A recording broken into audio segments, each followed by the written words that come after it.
Et un service client user first, en fait, j'ai envie de dire, le client pose une question et nous, on va lui poser une question en retour. Parce qu'on veut être sûr d'avoir compris ce qu'il veut, on veut être sûr de savoir s'il n'a pas d'autres questions derrière. Le ton que va utiliser ce conseiller, c'est le ton de Doctolib.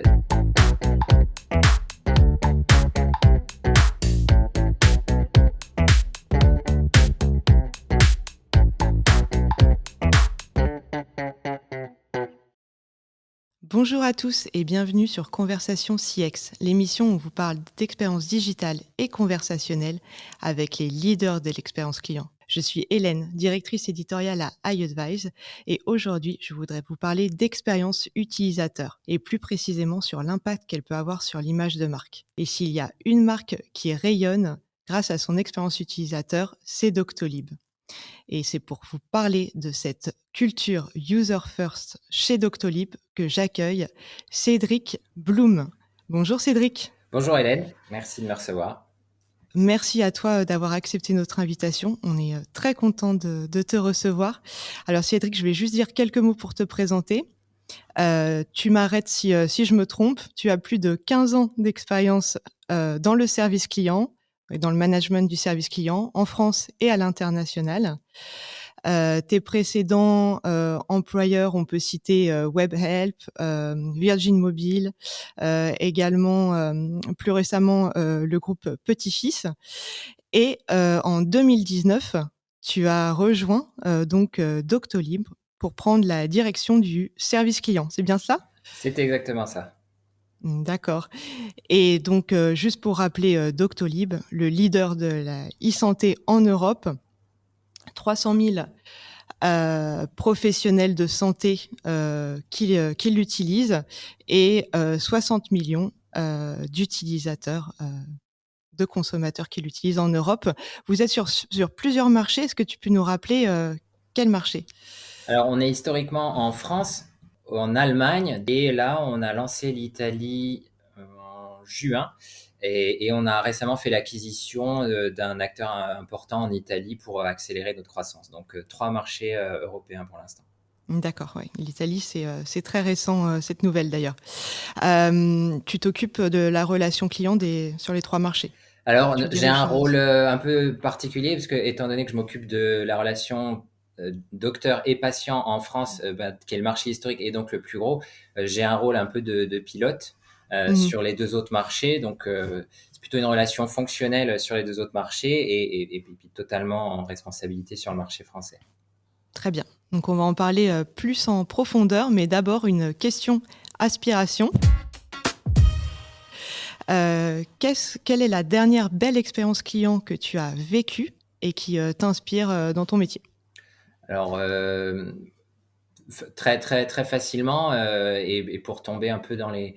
euh, pas dans le cliché, mais dans le classique, chez Decathlon. Je suis un grand client. Depuis que j'ai déménagé à Nantes, en plus, je pratique beaucoup plus de sport à l'extérieur. Et Decathlon, c'est toujours un plaisir. Il y a une culture du client assez marquée. C'est forcément du face-à-face, donc c'est très important, mais c'est très développé chez eux. Tout ce qui est service après-vente, en fait, c'est un comparatif un peu rapide, ça serait, c'est l'Amazon, mais du retail en face à face. Mmh. Même si évidemment ils font aussi de l'e-commerce, en face à face, on a la facilité des échanges, la facilité des retours. Techniquement, ce qui s'est passé pour l'exacte expérience, c'est que j'avais pris un short de jogging. Je me suis trompé de taille, mais j'étais Mmh. persuadé d'avoir la bonne taille. J'ai coupé la fameuse étiquette qui fait 40 mètres de long, Ouais. et qui est d'ailleurs très bien pensée, parce qu'avant, les étiquettes, ça nous grattait, c'était embêtant, on savait pas où couper, parce que si on coupait trop court, ça grattait, si on coupait trop long, ça gênait toujours. Là, ils ont mis une petite bande de tissu, c'est parfait pour couper. Je suis arrivé chez moi, j'ai coupé, je l'ai enfilé, c'était pas la bonne taille. Je suis revenu au magasin le lendemain. Vraiment, j'étais désolé, parce que je suis pas ce genre de client qui demande des faveurs, parce que je sais Mmh. qu'il y a des process à respecter. Ça a pas mis 3 secondes. Elle a même pas regardé mon compte client. Elle a pas regardé si j'étais un gros client ou pas. Et hop, je me suis fait rembourser. Alors évidemment, on parle d'un short à 15 balles, mais Mmh. c'est voilà l'instantanéité, la facilité, et au final une expérience toujours sympathique chez Decathlon. Oui, et c'est tout bénéfique pour eux parce qu'ils ont un client fidèle. Ah bah ça, plus que fidèle même, hein. OK, et donc si on revient à Doctolib, Serve, c'est votre premier pilier, Exactement. et donc tu diriges le service client. Qu'est-ce que représente cette, relation client chez Doctolib en termes, d'équipe, de contact? Alors, l'équipe chez moi, c'est en France, c'est 200 personnes à peu près, avec maintenant un petit peu d'externalisé pour Mmh. la relation patient et la relation docteur. Principalement la relation docteur qui sont nos clients, qui sont nos utilisateurs principaux, parce que c'est eux qui payent, hein. Mmh. Et les patients, bah, le produit, surtout pour les patients, est beaucoup plus simple, hein. Enfin, toi et moi, on n'a jamais appelé Docto parce qu'on avait un problème. C'est vraiment très, très rare. Donc, j'ai mon équipe patient, c'est une petite trentaine de personnes et les 170 autres, c'est pour les docteurs. Donc, voilà l'équipe en France. En Allemagne, pour le même périmètre, c'est une cinquantaine de personnes. Et là, Doctolib en Italie, ils sont une vingtaine, mais il y a eu une accélération effectivement un peu démesurée par rapport à l'âge de la boîte suite au rachat Doctolib. D'accord, très bien, et donc ouais, donc une relation, docteur et une relation patient avec une relation docteur, de 170 personnes environ, Environ. et tu me disais que vous recrutez, chaque mois? Exactement, on recrute à peu près. Alors bien évidemment, on a aussi bah, du turnover comme dans beaucoup de centres d'appel, hein, on reste un centre de contact, mais en croissance nette, on fait à peu près 4-5 par mois. Mmh, d'accord. Alors Cédric, à chaque épisode, on a un collaborateur proche de notre invité qui lui pose une question. Donc, aujourd'hui, tu as un message de, Laure Moncani. Elle est senior manager dans tes équipes. Je Oui, te laisse je sais. je te laisse l'écouter. Salut Cédric. Alors, je dois te poser une question. Donc, celle qui me vient, c'est, selon toi, quelle est la différence entre un service client user first et un service client classique? Euh, Alors Laure, il faut savoir que je la connais depuis longtemps en plus, hein, parce qu'on a travaillé ensemble chez Webhelp avant que je la Ah fasse, oui, d'accord, voilà, avant que je la fasse rejoindre Doctolib il y a maintenant 1 an et demi. d'accord. Donc euh, très bonne question. C'est quoi la différence entre un service client user first et un service client classique? En fait, j'utilise beaucoup ce mot. C'est pour moi un service client classique, c'est du transactionnel. On appelle, on a une question, on a une réponse. Le service client, et c'est déjà bien. Et il y a beaucoup de boîtes qui rêveraient d'avoir un service client aussi efficace. On appelle, on a une question, on a une réponse. Et il y a beaucoup de clients qui aimeraient avoir un service client aussi efficace. Donc C'est sûr. c'est pas péjoratif l'un de l'autre, hein. C'est ce qu'on veut en faire. Et un service client user first, en fait, j'ai envie de dire, le client pose une question et nous, on va lui poser une question en retour. Parce qu'on veut être sûr d'avoir compris ce qu'il veut, on veut être sûr de savoir s'il n'a pas d'autres questions derrière, et on va aller, ce qu'on dit, en fait, je l'ai qu'en anglais, je connaîtrais pas l'extra mile, quoi, le Mmh. petit plus, Mmh. le petit plus pour aller chercher de la satisfaction supérieure à la moyenne, pour aller au-delà. Mmh. Mais vraiment, j'aimerais être très clair, c'est vraiment, déjà, il faut maîtriser les basiques avant de pouvoir faire ça. Donc c'est important d'avoir déjà le transactionnel avec une question égale une réponse. Parfois, il y en a qui essayent de mettre la charrue avant les bœufs et c'est pas toujours très efficace. Mmh, oui, exact. Hem, donc si on parle plus du service client, B2B qui est votre cœur de métier, enfin service client donc docteur, Ouais. à quelle problématique est-ce que vous répondez? Pourquoi vous contacte-t-on, et qu'est-ce que ça entraîne au niveau des compétences pour tes équipes? Alors, c'est intéressant. Et puis d'ailleurs, c'est bien de faire la différence. On fait du B2B, oui, parce que c'est des professionnels. Et gardons, on essaie de garder effectivement le terme professionnel de santé, parce que on s'appelle Doctolib, donc on fait souvent Mmh. pas l'amalgame, mais disons la focalisation sur les docteurs. Mais les docteurs ne sont pas ceux qui nous appellent en majorité. On a Mmh. beaucoup d'autres professionnels de santé, ne serait-ce que les secrétaires médicales, ou des professionnels de santé autres que des docteurs, que ce soit Ouais. des paramédicaux, des kinés, hein, notamment, ou ce genre de, enfin toutes les professions autour de la santé, tous les professionnels autour de la santé sont nos clients. Il n'y a pas que les docteurs, mais et forcément pour la plupart des gens, c'est l'image la plus simple. Oui. Et puis c'est dans le nom. Donc voilà, pour ces professionnels de santé, pourquoi ils nous appellent? En fait, Doctolib, on a quelques grands intérêts. Pourquoi on vend la solution à ses clients et pourquoi ils nous l'achètent. C'est pour leur faire déjà gagner du temps, pour leur optimiser leur temps. Parce que nous, on se dit, plus le professionnel de santé gagne du temps sur tout ce qui est administratif, papier et compagnie, plus il va avoir de temps à travailler ce qui est important pour lui et pour ses patients, c'est-à-dire la santé, la relation avec son patient. Donc en fait, c'est vraiment notre cœur de métier, c'est optimiser le temps des professionnels de santé. Et pour ça, derrière, ça veut dire, effectivement, on part du cœur de notre logiciel qui est l'agenda, enfin tout du moins notre brique la plus importante. Parce que maintenant, on a développé un logiciel de gestion de cabinet, donc avec la gestion de la facturation, des remboursements, du tiers payant et la gestion des patients. Tout ça, c'est pour économiser du temps administratif, pour optimiser le temps médical. Et tout ça, ça se fait pas juste en un clic. On parle pas juste. Souvent, les gens on se disent, oh non, mais on le voit sur Twitter, hein, c'est pas un secret. Oh Doctolib, c'est simple, une application de réservation en ligne, il suffit de mettre un Google Agenda puis c'est réglé. Non, parce qu'il n'y a pas que ça. C'est pas comme prendre un rendez-vous chez le coiffeur. Il peut y avoir des questionnaires pré-rendez-vous, il peut y avoir des questions filtrantes qui permettent de savoir si vous avez tel ou tel type de maladie, ou tout du moins si vous venez chez le podologue c'est pour vraiment un problème de pied, ou si c'est pour une pédicure, c'est pas le même type de rendez-vous, parce qu'il y a des rendez-vous qui durent 15 minutes, il y a des rendez-vous qui durent 45 minutes, il y a des rendez-vous où il faut que vous veniez avec vos radios ou pas vos radios. Donc il y a tout le questionnaire pré-filtrant au début. Et puis après, il y a toute l'organisation interne. Par exemple, quand vous allez faire une radio, il faut vérifier que la machine soit disponible. Enfin, tout ça fait que l'outil est beaucoup plus complexe qu'on ne le voit en tant que patient. Et qui dit complexité, forcément, derrière, dit un petit peu, parfois, des difficultés à l'utiliser tous les jours, des questions, parce que par exemple, pour les remplacements pendant les vacances, il y a une fonctionnalité pour faire intervenir un remplaçant sur les créneaux de quelqu'un, d'un médecin ou d'un praticien qui partira en congé.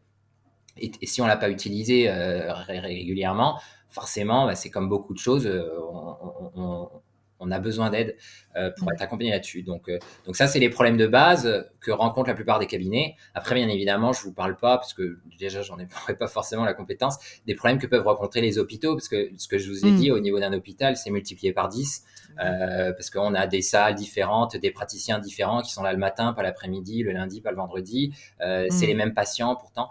Donc tout ça fait qu'il y a une utilisation très riche de l'agenda qui mérite un accompagnement assez poussé. On est sur du support technique, hein. C'est vraiment, c'est pas justement du transactionnel où est-ce qu'est ma commande et puis on ouvre une feuille et on dit votre commande en fait elle est là, voilà. Non, il faut qu'on accompagne. Pour vous dire, hein, les durées moyennes de traitement chez nous c'est 10 minutes, hein. Donc on est vraiment sur de l'accompagnement à l'usage. Ok. Donc support technique, donc assez pour des problématiques qui sont parfois assez complexes pour tes équipes. Qui sont complexes, qui sont riches avec plusieurs niveaux d'analyse. Donc tu dirais que tes équipes qui sont au contact des professionnels de santé, ce sont des experts du produit ? Ah oui, complètement. Là, il n'y a pas de doute. Nous, on considère que déjà, notre formation, elle est relativement longue. La formation de base dure 3 semaines. Une semaine d'octo général où on est familiarisé avec le produit, et 2 semaines spécialisées support produit.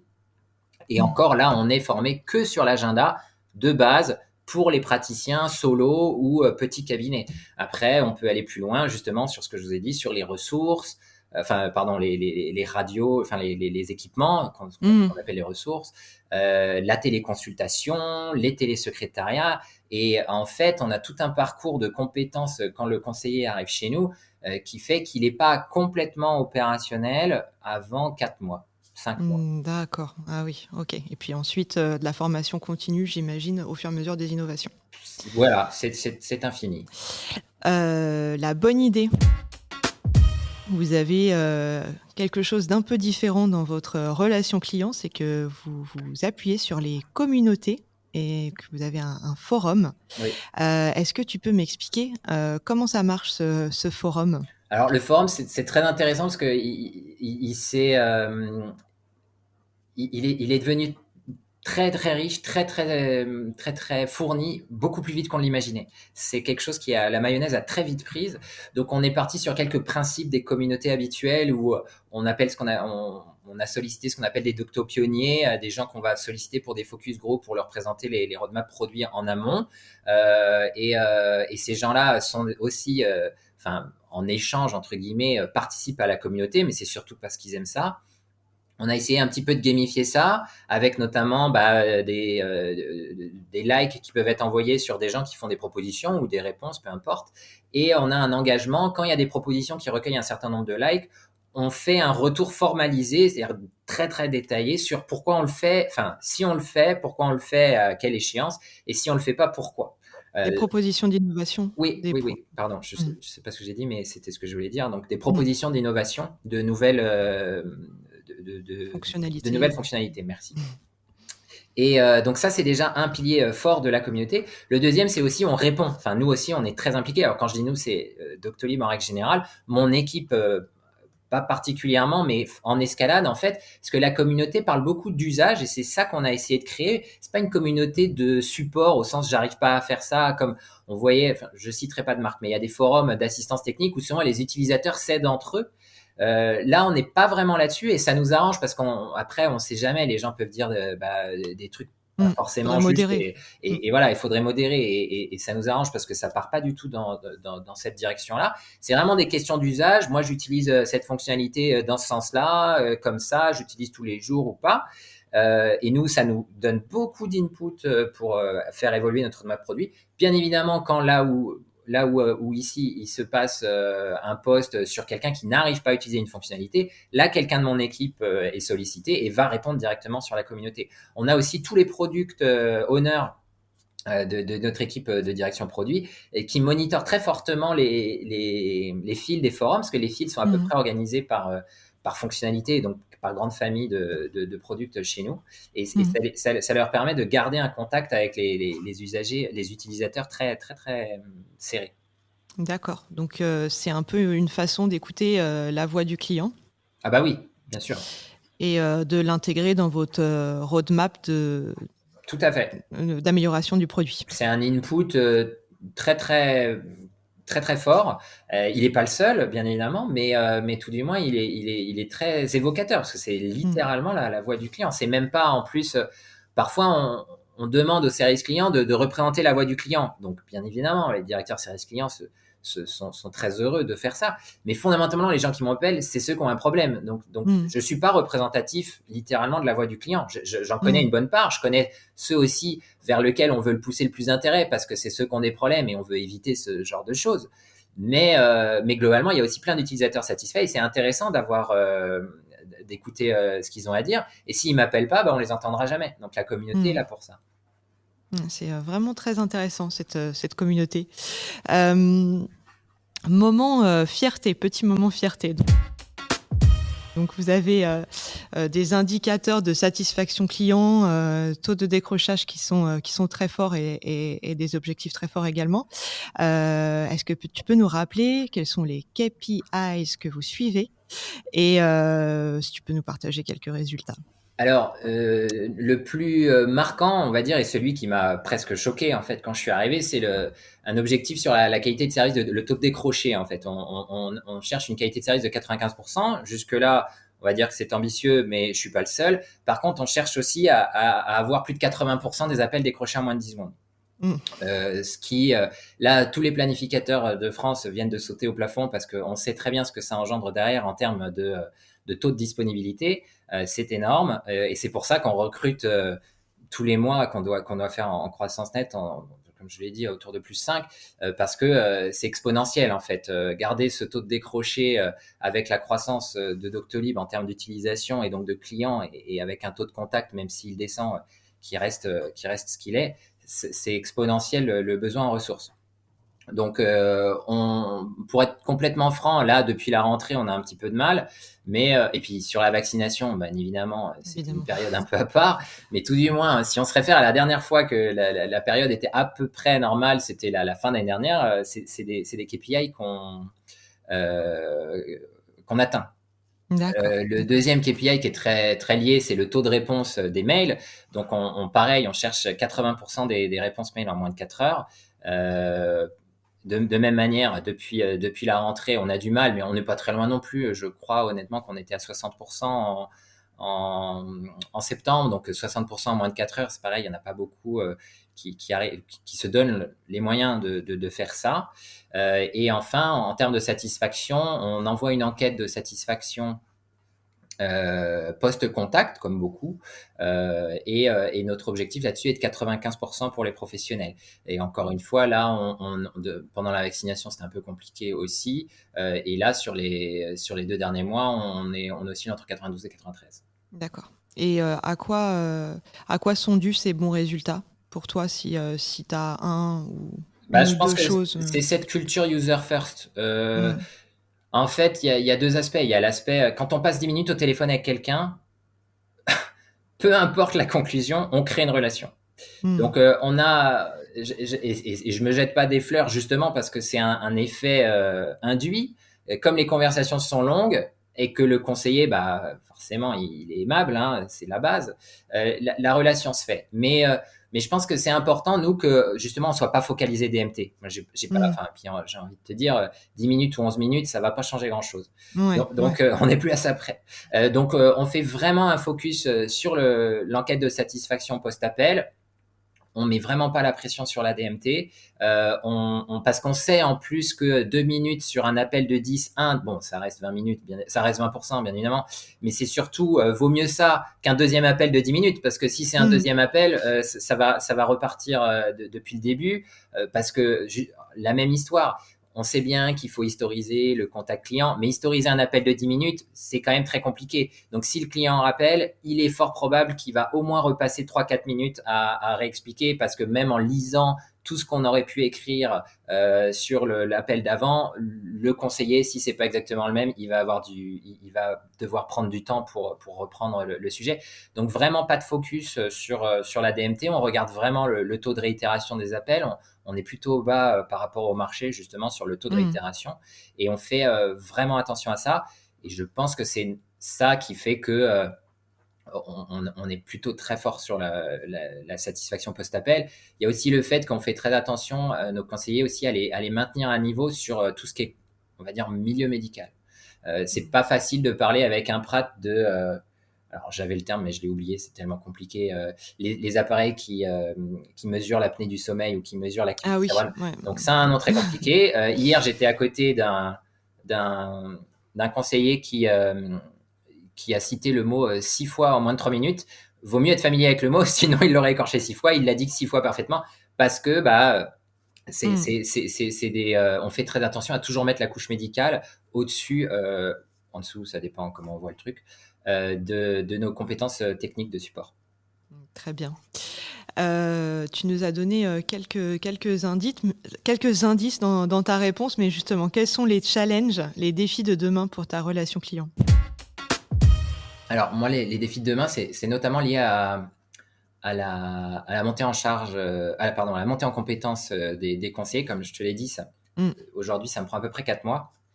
Et parce qu'aujourd'hui, on les forme à l'agenda, puis à la téléconsultation, puis à ce qu'on appelle le PMS, le Practice Management System, le Doctolib médecin, en fait, qui englobe tous les produits et qui s'occupe de la gestion des patients, de toute la gestion du cabinet. Et en fait, je suis en train de me dire, c'est un peu compliqué. Si je dois recruter quelqu'un et qu'il n'est pas opérationnel avant 6 mois, ça veut dire qu'il faut que je recrute toujours les gens 6 mois avant que j'en ai besoin. Déjà, recruter les gens avant d'en avoir besoin en centre d'appel, c'est toujours la clé du succès. Si en plus on doit se mettre un tampon de 6 mois, ça rend le sujet très compliqué. Donc, mon sujet aujourd'hui, c'est comment aider cette montée en compétences des conseillers, leur rendre le métier de plus en plus facile. Donc là, je suis sur des sujets de base de connaissances, on va dire, de aide en direct à mieux diagnostiquer le problème du client et à mieux lui répondre.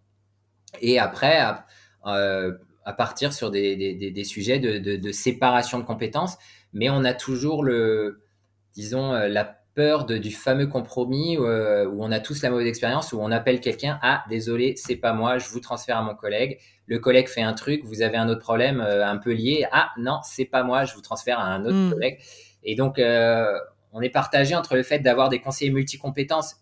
Pour eux, en plus aussi, c'est plus valorisant pour pouvoir traiter comme on le dit souvent, j'aime bien que mes conseillers puissent traiter de A à Z le problème d'un client. Chez moi, ça représente une formation de 6 mois pour traiter un problème de A à Z. Donc, quel est l'investissement derrière? Quel est le ROI? Quel est l'investissement d'abord et quel est le ROI derrière? Ça, c'est vraiment un enjeu fort avec nos produits qui vont se complexifier, mais qui restent imbriqués les uns dans les autres. D'accord. Eh bien, beau challenge. Question fail. Donc, Cédric, tu as une longue carrière. Est-ce qu'il t'est parfois arrivé de te tromper et est-ce que tu voudrais partager avec nous un de tes fails? Oui, alors je vais pas faire la fausse humilité de dire que j'en ai eu beaucoup. Il y en a un qui m'a un peu marqué parce que c'était dans un contexte international et donc tous les enjeux étaient multipliés par beaucoup. C'était en Asie où j'étais donc directeur service client pour plusieurs pays d'une société de e-commerce qui maintenant a été rachetée par Alibaba. Et l'enjeu, c'était d'externaliser. Et en fait, je sais pas si on peut dire que j'ai voulu faire au mieux partout, mais je me suis dit, je fais un appel d'offres par pays et comme ça, j'aurai le meilleur prestataire par pays. Je me suis retrouvé avec 5 prestataires qui se valaient à peu près, complètement impossible à comparer en plus parce que d'un pays à l'autre, finalement, enfin, c'était pas du tout le même marché, donc finalement pas le même métier. Il y a pas du tout les mêmes problèmes logistiques aux Philippines ou au Vietnam. Et donc, on n'a pas du tout les mêmes appels, on n'avait pas du tout les mêmes typos d'appels, mêmes typos de clients. Donc, complètement incomparable, totalement pas scalable en termes de pilotage. C'est-à-dire, j'étais finalement obligé d'avoir une direction isolée de chaque prestataire dans chaque pays. Ça ne m'avançait. C'était alors que moi, j'avais une équipe justement qui était faite pour normalement avoir une vision globale. C'était très, très, très compliqué. Mon successeur que je connais bien, donc c'est pour ça que je connais un peu ce qui s'est passé ensuite, est arrivé à tout raser. Il a fait un appel d'offres pour tous les pays et il a économisé en temps et en efficacité de manière énorme. Donc, j'ai pas encore fait le total post-mortem parce que c'était une histoire de plus d'1 an et demi, ce truc. Mais bon, je suis quand même normalement, depuis ce temps-là, et puis même avant, mais apparemment pas à ce moment-là, je suis quand même partisan du 80-20, et là, je l'avais pas du tout fait. Là, pour moi, c'était un gros échec parce qu'on a perdu énormément de temps à lancer un prestataire sur chaque pays. C'était rien que d'y repenser, là, j'ai des frissons. Ouais, c'est toujours un peu ce défi de la croissance, d'accompagner la scalabilité, quoi. Exactement. Donc, la scalabilité, c'est un vrai challenge, mais justement, faut peut-être pas. Enfin, c'est le fameux triangle, hein, rapide, de qualité, pas cher. On peut jamais avoir les trois. Et là, je pense que j'avais visé les trois. Très bien. Et puis maintenant, un apprentissage. Donc, tu dis que le service client est la voix du client en interne et la voix de l'entreprise en externe. Est-ce que tu peux nous expliquer cette vision que je trouve assez forte pour tes pairs qui nous écoutent? Je trouve que c'est assez flagrant, j'ai envie de dire. C'est-à-dire que, enfin, moi, je pense beaucoup. Enfin, oui, on l'a dit, mais c'était avant l'interview. Donc, j'ai mes chiens là, juste à côté. Donc, j'aime beaucoup les chiens. Je me souviens beaucoup de la voix de son maître, avec l'icône du chien qui écoute le gramophone avec la voix de son maître et qui est obnubilé par ça, même si c'est pas son maître. La voix a un impact fort. Et en fait, quand on appelle Doctolib, on tombe chez moi. Enfin, je veux dire, on tombe sur mes conseillers. Donc, et fondamentalement, le son, qui est un des marqueurs forts dans la mémoire, hein, il y a pas que l'image, il y a aussi parfois le son. Le ton que va utiliser ce conseiller, c'est le ton de Doctolib. Si on tombe sur un conseiller, une conseillère qui va avoir un ton très doux, très calme, très rassurant, immédiatement, ces 3 adjectifs vont être associés à Doctolib. Si on tombe sur quelqu'un qui est très efficace, mais très rentre-dedans et qui va aller droit au but et qui va être très, très efficace, un petit peu très qui va diriger vraiment la conversation, c'est pareil. Ça va, Doctolib, ils sont très efficaces. C'est pas forcément pareil que très doux. Alors, je dis pas que l'un est meilleur que l'autre, mais justement, on a un fort pouvoir de représentativité vis-à-vis des clients parce que ce sont cette voix, cette personne.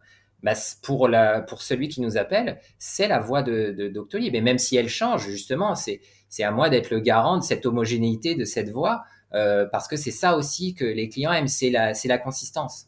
Un bon service client, c'est surtout un service client qui a un travail de qualité, mais surtout consistant. On préfère, on aime beaucoup Amazon, non pas parce que ils font des gestes co quand on reçoit pas le truc, c'est juste que quand on les appelle, on sait que ça va être efficace tout le temps. Parfois, ça va être super efficace, parfois ça va être efficace, mais on va surtout se souvenir de c'est efficace tout le temps. On va pas dire ah là ils ont été géniaux une fois et 3 fois ils ont été mauvais. Non, là on aura un mauvais souvenir. Par contre, on va se souvenir de ce qu'ils font la plupart du temps. Et c'est pareil pour la voix. Faut cette uniformisation parce que c'est ça qui va marquer l'oreille du client. D'accord, et d'où l'impact de l'expérience client sur l'image de marque. Mais complètement. Très bien. Eh bien, merci beaucoup Cédric pour cet échange très riche et très inspirant, je pense, pour tous ceux qui nous écoutent. Je t'en prie. Bonne continuation chez Doctolib. Merci beaucoup Hélène. Merci à tous de nous avoir écoutés. Si vous souhaitez revoir cet épisode, je vous invite à consulter notre site internet conversation.iadvice.com. Vous pouvez également vous abonner à nos chaînes YouTube, Spotify, Apple et Google Podcast pour revoir nos épisodes. Et enfin, je vous invite à nous suivre sur les réseaux sociaux, Twitter, LinkedIn et Instagram pour être tenu au courant des prochains épisodes. La conversation continue avec iAdvice.